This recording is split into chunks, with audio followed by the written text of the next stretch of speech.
बच्चे। कुंदन अपनी पत्नी पारो और दो बच्चों मुन्ना और रिया के साथ रहता है।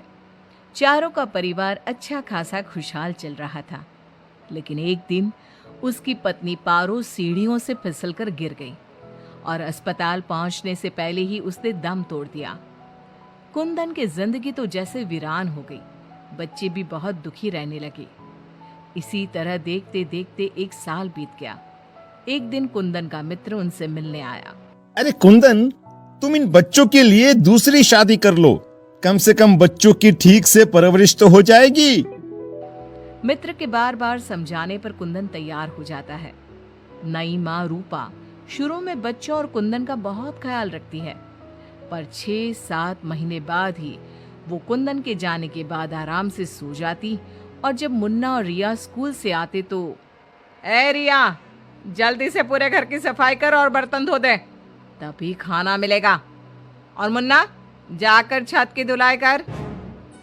वो बच्चों से ही घर का सारा काम करवाती है। उन्हें खाना भी ठीक से नहीं देती। खुद के लिए और कुंदन के लिए वो बढ़िया बढ़िया पकवान बनाती। जब रात को कुंदन काम से वापस आता तो, अरे, बच्चों ने खाना खा लिया? उनको तो मैंने कब का खिला पिलाकर सोने भेज दिया है।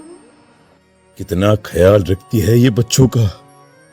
एक दिन जब रूपा सो रही थी, मुन्ना देखता है कि रसोई की अलमारी में मिठाई रखी है, लेकिन वो वहां तक पहुंच नहीं पाता। तो वो अपनी बहन को बुलाकर लाता है। मैं घोड़ा बन जाता हूँ, तुम मेरे ऊपर चढ़कर वो मिठाई उतार दो। उन्होंने मिठाई उतारी और खा ली। अचानक मिठाई का डिब्बा रिया के हाथ से नीचे गिर जाता है और बिखर जाता है। आवाज सुनकर रूपा भागते हुए आती है। उसने आओ देखा न ताव और दोनों की खूब पिटाई कर दी।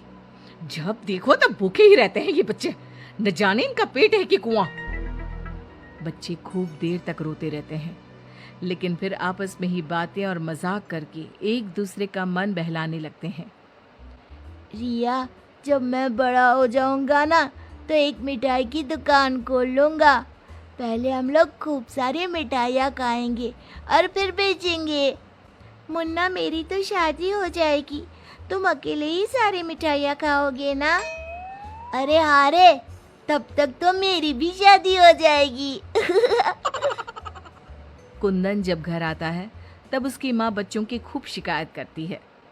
अरे बच्चों, तुम्हारी माँ तुम्हारा कितना ध्यान रखती है। आखिर क्या कमी है तुम दोनों को?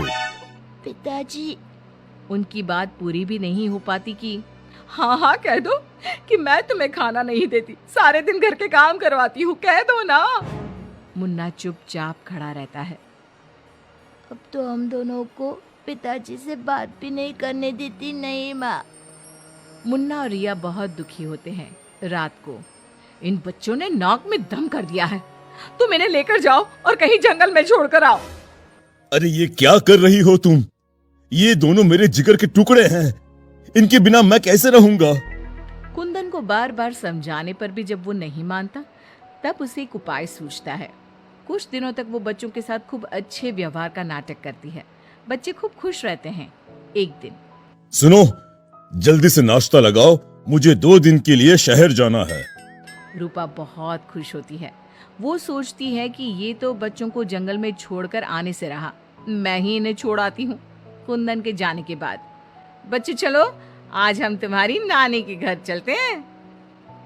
बहुत देर तक चलते चलते जब वो सब घने जंगल में पहुंच जाते हैं तब, माँ, इधर का नानी का घर है, लगता है हम रास्ता भूल गए हैं। अच्छा, तुम लोग यहीं रुको, मैं रास्ता पूछकर थोड़ी देर में आती हूँ। हाँ, ये कहकर रूपा उन्हें वहीं छोड़कर चली जाती है। बहुत देर हो जाती है और रूपा वापस नहीं आती तो, माँ कब आएगी भैया? इस तरह सुबह से शाम हो जाती है। जहाँ एक तरफ बच्चे जंगल में अपनी माँ का इंतजार कर रहे होते हैं, वहीं दूसरी तरफ रूपा घर में आराम से बैठी थी। इसी तरह 2 दिन बीत जाते हैं और 2 दिन बाद कुंदन जब घर वापस आता है तो, बच्चे कहाँ हैं? मैं उन्हें जंगल में छोड़ आई। ये तुमने क्या किया रूपा? बच्चे बेचारे जंगल में अकेले कहाँ भटक रहे होंगे? क्या किया तुमने ये? देखो, अगर तुम्हें अपने बच्चों की इतनी ही